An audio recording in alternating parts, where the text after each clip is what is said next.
On the night before my wedding, I found out that the man I loved and trusted never even divorced his first wife, and in that instant, every plan I had for my future turned into a nightmare I couldn't escape from.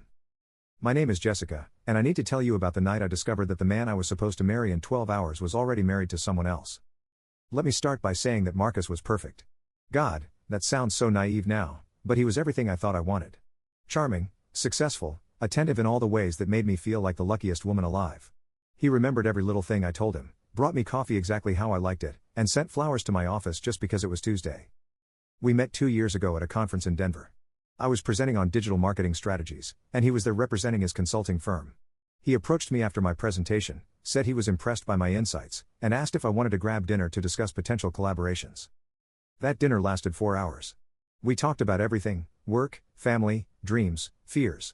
He told me about his difficult divorce that had been finalized the year before, how his ex-wife had taken him for everything he was worth, how he'd sworn off serious relationships until he met me. I believed every word. The courtship was like something out of a movie. Weekend getaways to wine country, surprise tickets to shows I'd mentioned wanting to see, and thoughtful gifts that showed he listened when I talked. He made me feel seen in a way I'd never experienced before. 6 months in, he told me he loved me. A year in, we were talking about moving in together. 18 months in, he proposed with my grandmother's ring that I'd shown him in old photo albums, somehow tracking it down through estate sales after my family had sold it years ago. The proposal was perfect. He'd recreated our first date at the same restaurant, even convinced the manager to seat us at the same table. When he got down on one knee, I cried so hard I could barely say yes. Planning the wedding was a dream. Marcus insisted on paying for everything, said his business was doing incredibly well, and he wanted to give me the fairy tale I deserved. The venue, the flowers, the photographer, everything was exactly what I'd always imagined. There were a few things that seemed odd in hindsight, but I explained them away because I was in love and planning a wedding. And who has time for paranoia when you're living in a romantic comedy? Like how he never wanted me to visit his apartment, always insisting we stay at my place because it was cozier. Or how he was vague about his family, saying they lived far away and weren't close.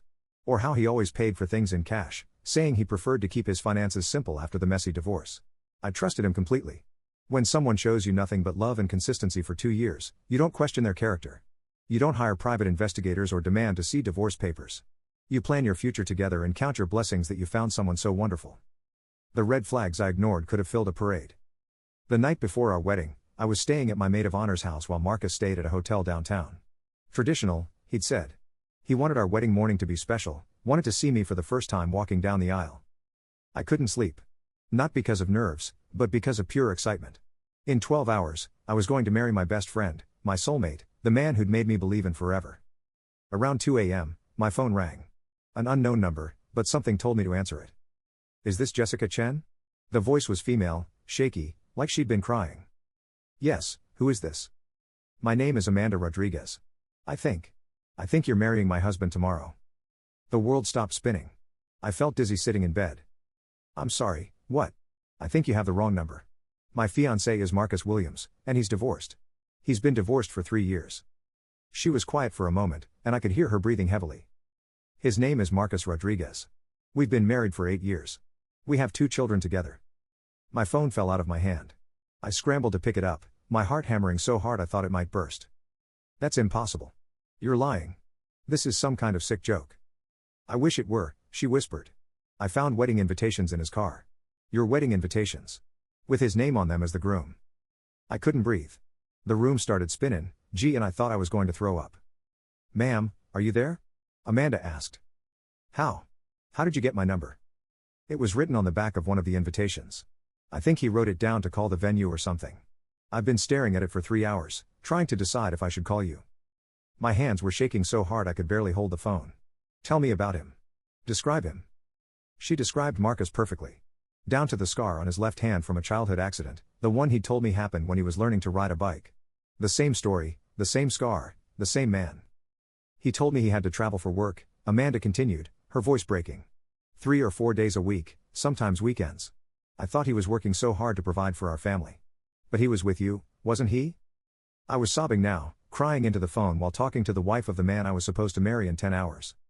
How old are your children? I managed to ask. 6 and 4. Emma and Mateo. They adore their daddy. Children. He had children. 2 babies who thought their father was a traveling businessman, not a man living a double life with another woman 3 hours away. I need to see proof, I said, though I already knew in my heart that she was telling the truth. Too many things suddenly made perfect sense. Amanda texted me photos. Their wedding picture from 8 years ago. Marcus in a tuxedo, younger but unmistakably him, kissing a beautiful woman in white. Photos of him with 2 gorgeous children at Christmas, at birthday parties, at the zoo. A whole family. A whole life. While he was building another one with me. What are we going to do? Amanda asked. I looked at the clock. 2:47 a.m.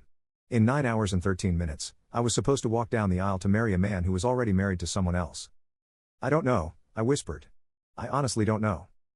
But even as I said it, I knew our fairy tale was over. The man I loved didn't exist.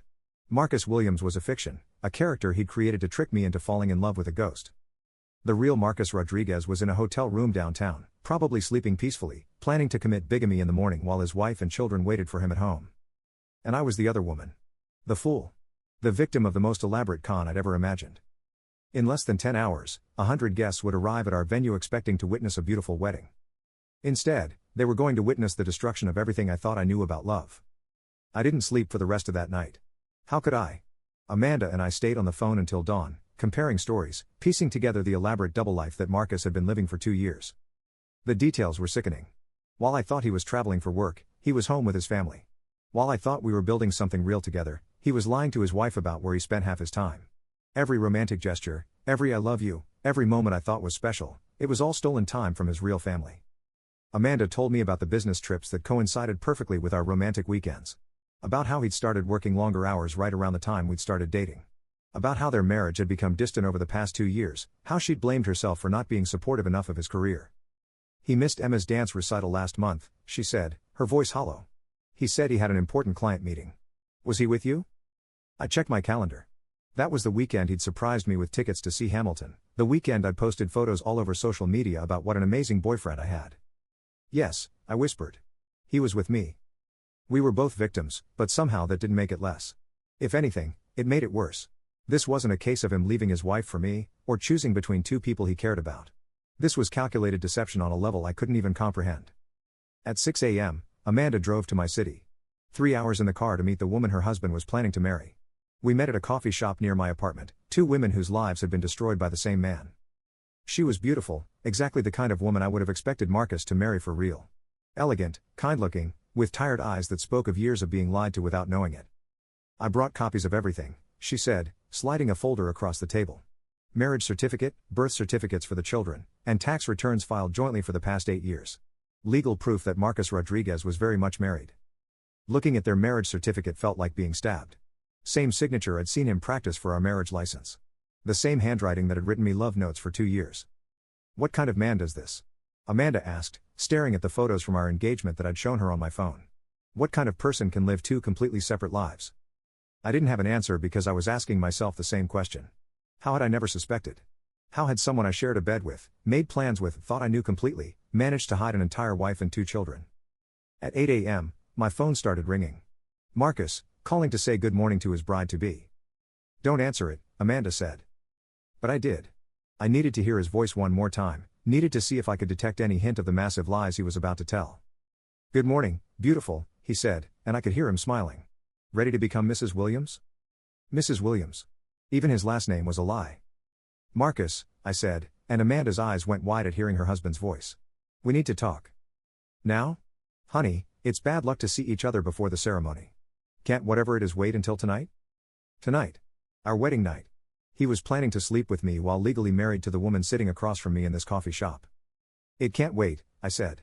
Meet me at the venue in 30 minutes. Jessica, what's wrong? You're scaring me. His audacity in being scared when he was the one living a double life almost made me laugh. Almost. Just meet me there, Marcus. Please. I hung up and looked at Amanda. Are you ready for this? She nodded, but I could see her hands shaking. I have to be. For my kids. They deserve to know who their father is. We drove to the venue in separate cars. The beautiful garden where I was supposed to pledge my life to a man who was already pledged to someone else. The staff was already there, setting up chairs and arranging flowers for a wedding that wasn't going to happen. Marcus arrived 10 minutes later, looking concerned but not panicked. He still thought he could manage this situation, whatever it was. He probably thought I was having pre-wedding jitters or some family drama. He kissed my cheek when he saw me, and I had to resist the urge to pull away. What's this about, sweetheart? Did something happen with the caterer? That's when Amanda stepped out from behind one of the flower arrangements. I will never forget the look on Marcus's face when he saw his wife. Pure terror, like he was seeing a ghost. All the color drained from his skin, and he took a step backward. "Hello, honey," Amanda said, and her voice was steady as steel. "Surprise." Marcus opened his mouth, but no words came out. For maybe the first time in his life, the man who could charm anyone was completely speechless. "Amanda," he finally managed. "What are you doing here?" "I came to meet your fiancé," she said. "You know, the woman you're planning to marry while you're still married to me." He looked back and forth between us like he was trying to figure out how to spin this, how to make this somehow not be what it was.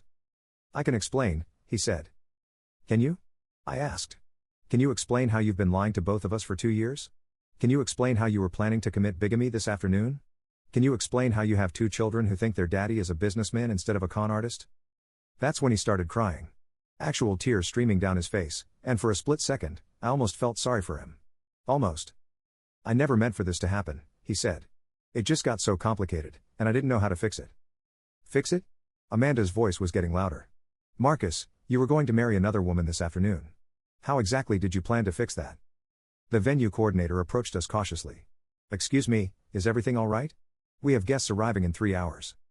I looked at her, this sweet woman who'd helped me plan every detail of what I thought would be the most important day of my life. "The wedding is cancelled," I said. "There isn't going to be a wedding." Marcus grabbed my arm.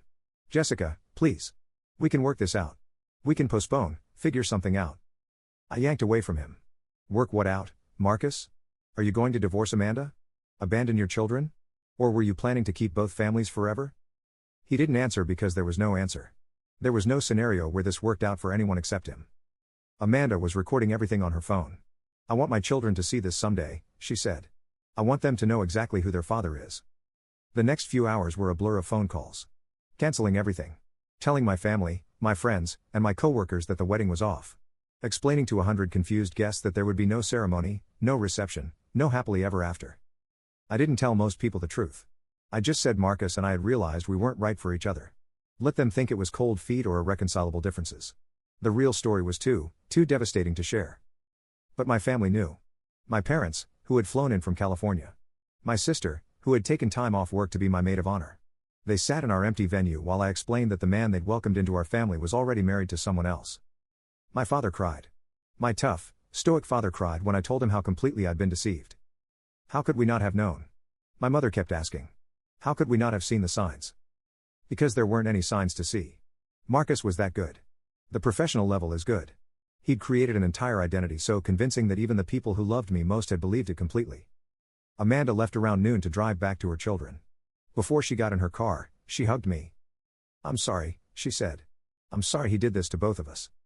"What are you going to do?" I asked. "File for divorce. Get custody of my kids. Try to rebuild a life that isn't built on lies." She paused. "What about you?" I looked back at the venue where workers were already taking down decorations, packing up the flowers, dismantling the altar where I was supposed to have gotten married. "I have no idea," I said. And I didn't. My apartment lease was up next month because Marcus and I were supposed to move into the house he'd been buying for us. The house that probably didn't exist, just like everything else about him. My job knew I was taking 2 weeks off for my honeymoon. I had plane tickets to Italy, hotel reservations, and restaurant bookings for romantic dinners I'd never eat. I had a wedding dress I'd never wear and an engagement ring from a man who'd never been free to marry me. Everything I thought I knew about my future had been built on lies, and now I had to figure out how to build a real life from the wreckage. It's been 18 months since the wedding that never happened, and I'm finally ready to tell you what comes after you discover that your entire relationship was a lie.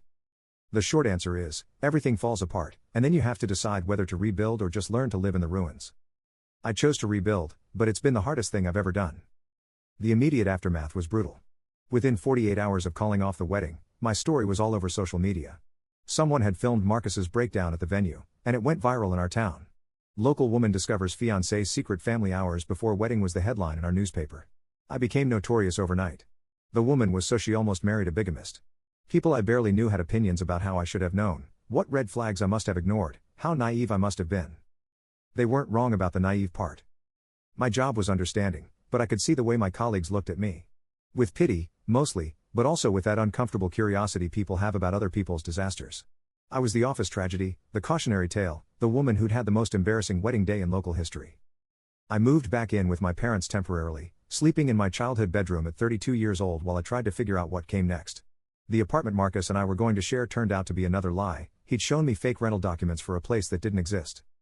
The financial damage was staggering. The wedding had cost $40,000, most of it non-refundable. The dress, the venue, the catering, the flowers, all paid for and useless. Marcus had insisted on paying for everything, which I now realize was because he was paying with money that probably belonged to Amanda and their children. My credit was ruined because Marcus had convinced me to co-sign for loans I thought were for our future together. Turns out, you're still responsible for the debt even when you discover your co-signer was committing fraud. The legal mess was almost as bad as the emotional one. I had to hire lawyers to help me untangle myself from Marcus's web of lies. Bank accounts, insurance policies, even a joint cell phone plan, everything had to be unwound and documented for Amanda's divorce proceedings. Speaking of Amanda, she became an unexpected source of support during those first awful months. We'd text occasionally, sharing updates about the legal proceedings and sometimes just checking in on each other's healing process. She filed for divorce immediately, but these things take time when there are children and assets involved. Marcus fought her on everything: custody, support, the division of their house, and savings. The same man who'd been planning to abandon his family was now claiming he deserved equal rights to everything he'd been willing to walk away from. The children were the most heartbreaking part of all of this. Amanda sent me a photo once of her daughter Emma's drawing. It showed their family with Daddy missing, because Emma had asked why Daddy didn't live with them anymore, and Amanda had to explain that Daddy had been lying about where he lived. A 6-year-old shouldn't have to learn that her father is capable of that level of deception, but that's what Marcus's choices cost his children. As for Marcus himself, he disappeared almost immediately after everything came out. Quit his job, moved out of state, and became unreachable except through lawyers. I heard through Amanda that he'd started his pattern all over again: new city, new identity, probably looking for another woman to con. The worst part wasn't even the betrayal itself, though that was devastating. It was realizing how completely I'd been fooled. Every memory I had of our relationship was tainted by the knowledge that half of it was fiction. Those romantic weekend getaways? He was lying to his wife about where he was. The thoughtful gifts? Bought with money that should have been supporting his children. The future we'd planned together? Impossible from the start because he was already committed to someone else. I went through our entire photo album one night, looking at 2 years of pictures of us together, and I couldn't find a single moment that was completely real. Even our happiest memories were built on lies. The therapy helped, eventually. Dr. Martinez explained that what I'd experienced was a form of psychological, that Marcus had essentially gaslit me into believing in a relationship that never actually existed. She helped me understand that being deceived so completely wasn't a failure on my part, but rather evidence of how skilled he was at manipulation. But understanding didn't make it less. It didn't give me back the 2 years I'd invested in a phantom relationship, or the $40,000 I'd spent on a wedding that was never legal from the start. Dating has been impossible. How do you trust anyone when someone fooled you so completely? I've tried a few times, but I find myself questioning everything.